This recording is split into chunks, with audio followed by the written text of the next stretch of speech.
Ufunuo 15. Bingu yafunguliwa tena. Nabii Yohana anaandika kama alivyoyaona matukio hayo ya ajabu. Mara kwa mara wasomaji wa kitabu hiki wanaweza kutazama shughuli zinazoendelea binguni. Ni wazi kuwa wakaaji wa binguni wanahusika na mpango wa ukombozi wa wanadamu. Pote katika maandiko matakatifu, mwanadamu anaelekezwa kutazama juu. Katika mlango wa 15 wa kitabu cha Ufunuo, tunaweza sasa kupumua hewa safi. Ni baada ya Yohana kuonyeshwa kazi ya kutisha ya yule joka, yule mnyama na yule nabii wa uongo, wakiwa na nia moja ya kuangamiza kabisa watu wa Mungu. Kwa karne nyingi, kupitia kwa kazi ya maajenti hawa wa shetani, wakitumia nguvu zao dhidi ya watu wa Mungu, wakati mwingine wameonekana kama watashinda. Hata hivyo, hatimaye Yohana anaonyeshwa watu wa Mungu hawatanaswa na mtego wa yule mnyama. Ni picha ya kupendeza kuona mpango uliokamilika wa ukombozi na wokovu. Hata kabla ya kumwagwa kwa yale mapigo 7, Mungu anawahakikishia watu wake ushindi wao hatimaye utaafikiwa. Ufunuo 15 fungu la 1 mpaka la 2. Yohana alitazama binguni na akakubaliwa kuonyeshwa ishara nyingine. Ishara hii ilikuwa imeandaliwa kumfahamisha matukio ya siku zijazo. Kile alichokiona alisema ni kubwa na ya ajabu.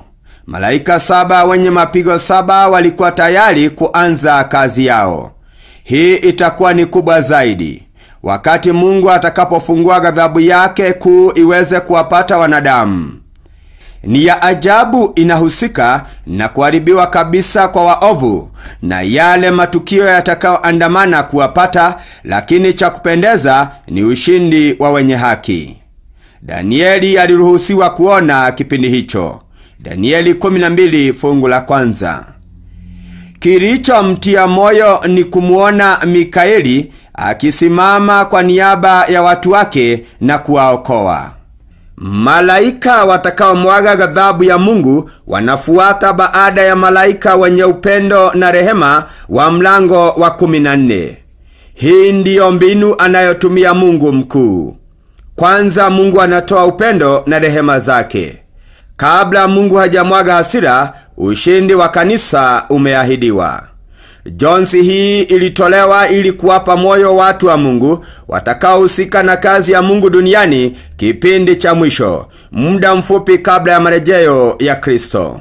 Katika dakika ya giza kuu katika pambano lake na uovu, kanisa la Mungu limefunuliwa mapenzi ya Yehova siku zijazo. Watu wa Mungu wameruhusiwa kuona matukio ya siku zijazo, kando na majaribu yanayowapata ya sasa. Vita hivi vitafika mwisho. Waliokombolewa watairithi nchi ya ahadi. Jonsi ya mambo yenye utukufu ni picha zinazotolewa kupitia kwa mkono wa Mungu, zapaswa kupokelewa kwa moyo wa furaha na kanisa la leo. Wakati pambano la vizazi vyote inaelekea kufungwa na mibaraka iliyoahidiwa karibuni sana itadhihirika kwetu katika ukamilifu. Washindi ni wale wote waliochagua kuwa waaminifu kwa Mungu kwa kukubali ujumbe wa onyo wa siku za mwisho. Ushindi ni wao kwa sababu wamekubali kwa imani ushindi wa Kalvari kuwa wao pia. Sasa tunaweza kusema tunaokolewa kwa imani. Sasa nataka usikilize sherehe za ushindi wakati waliokombolewa wataimba wimbo wa Musa na mwana kondoo. Utaimbwa namna gani? Wimbo huo una maneno 56. Ufunuo 15 fungu la 3 mpaka la 4. Wakati mwingine usemwa wimbo huu umegawanywa sehemu 2. Hata hivyo unaungana katika jambo moja kuu. Ukombozi kupitia kwa nguvu za Mungu ni uzoefu wanaopitia wote watakaokombolewa. Ukombozi wa wana wa Israeli walipovuka bahari ya Shamu ni mfano wa ukombozi kamili ulioletwa na Yesu Kristo, kondoo wa Mungu, pale Kalvari. Ufunuo 15 fungu la 3 mpaka 4. Wakati mwingine husemwa wimbo huu umegawanywa sehemu mbili. Hata hivyo unaungana katika jambo moja kuu. Ukombozi kupitia kwa nguvu za Mungu ni uzoefu wanaopitia wote watakaokombolewa. Unaweza kusoma wimbo wa Musa katika kitabu cha Kutoka 15 fungu la 1 mpaka 19, ikituonyesha kile ambacho Mungu atafanya kuwakomboa watu wake wakati uwezo wa mnyama utakapofufuliwa tena. Kwa kipindi kile ambacho waovu wataangamizwa na ushindi hatimaye kwa Waisraeli wa kiroho. Nabii Yohana aliona mkutano mkubwa wa watu waliovalia nguo nyeupe, walioshinda wamesimama juu ya hiyo bahari ya kioo wenye vinumbi vya Mungu. Na walikuwa wanaimba wimbo wa Musa mtumishi wa Mungu na wimbo wa mwana-kondoo. Yaliyomo katika wimbo huo yanaangazia ukuu na wema wa Mungu. Inaweka wazi ibada zote zinafaa kuelekezwa kwa Mungu. Wanaimba kwa sababu Mungu ni mshindi katika pambano kati ya Kristo na Shetani. Wanatoa shukrani zao kwa sababu ushindi wake umewawezesha kupata ushindi wa milele. Daudi alinena maneno kama hayo kwa Mungu alipokuwa katika maombi ya kurudisha shukrani kutokana na matoleo yaliyoletwa ya kujenga hekalu, na akasema, E Bwana, ukuu ni wako, na uweza na utukufu na kushinda na enzi. Maana vitu vyote vilivyo mbinguni na duniani ni vyako. Ufalme ni wako, e Bwana, nawe umetukuzwa, mkuu juu ya vitu vyote. Mambo ya Nyakati wa kwanza 29 aya ya 11.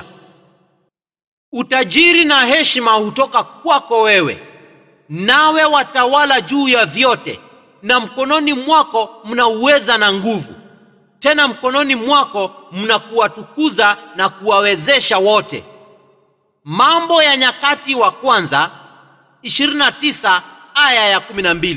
Mkutano huu mkubwa utasherehekea utakatifu wa Mungu na haki yake katika kazi hii kubwa ya ukombozi.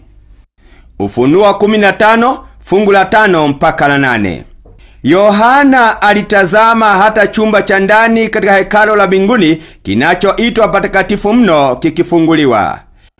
Hii inatusaidia kuelewa kuwa hekalo la hema ya ushuhuda mbinguni ndipo panatoka rehema za Mungu na kupewa wanadamu wote walio katika mpango wa ukombozi, na pia hukumu ya Mungu kwa wale wote wanaopinga neema yake. Kufikia hatua hii, kufunguliwa kwa hekalo kule mbinguni ni mwanzo wa matukio yatakayoanzisha hatua ya kuangusha utawala wa Shetani na majeshi yake ya uovu. Hiki ndicho Mikaeli, Yesu Kristo, atasimama kama ilivyoandikwa. Danieli 12 fungu la 1. Kristo atakuwa amemaliza huduma zake kama kuhani mkuu, na hivyo atavua mavazi ya kikuhani na kuvaa mavazi ya kifalme, akijiandaa kuja duniani akiwa mfalme wa wafalme na Bwana wa mabwana. Ufunuo 19 fungu la 16. Wakati hekalo la mbinguni litakapofunguliwa na Kristo asimame, muda wa rehema kwa wanadamu utakuwa umepita. Ndipo yaliyotabiriwa katika kitabu cha Ufunuo 11 fungu la 15 yatatimia. Wakati mlango wa rehema utakapofungwa, hatima ya wenye haki na ya waovu itakuwa tayari imeamliwa. Kufungwa kwa mlango wa rehema kutafika baada ya maneno haya kusemwa na Bwana Yesu Kristo: mwenye kudhurumu na azidi kudhurumu, mwenye uchafu na azidi kuwa mchafu, na mwenye haki na azidi kufanya haki, na mtakatifu na azidi kutakaswa. Tazama, naja upesi, na ujira wangu u pamoja nami kumlipa kila mtu kama kazi yake ilivyo.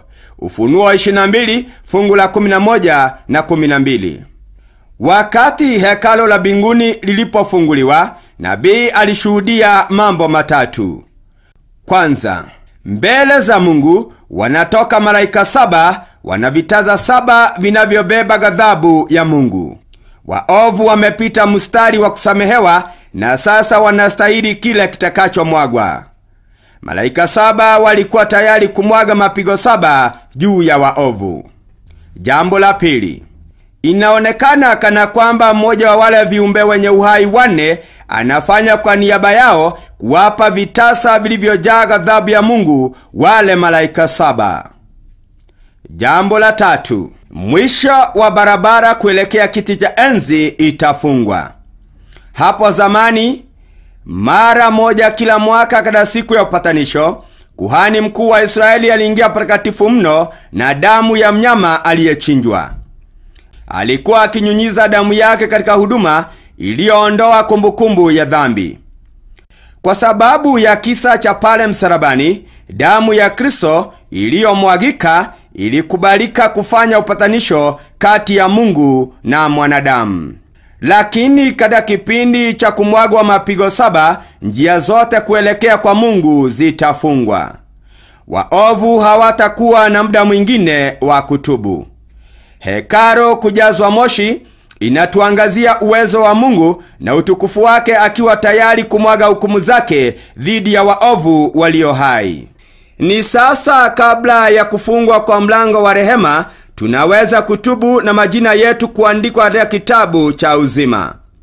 Mlango huo ukifungwa, hautafunguliwa tena ili kuwapa nafasi nyingine waovu kutubu.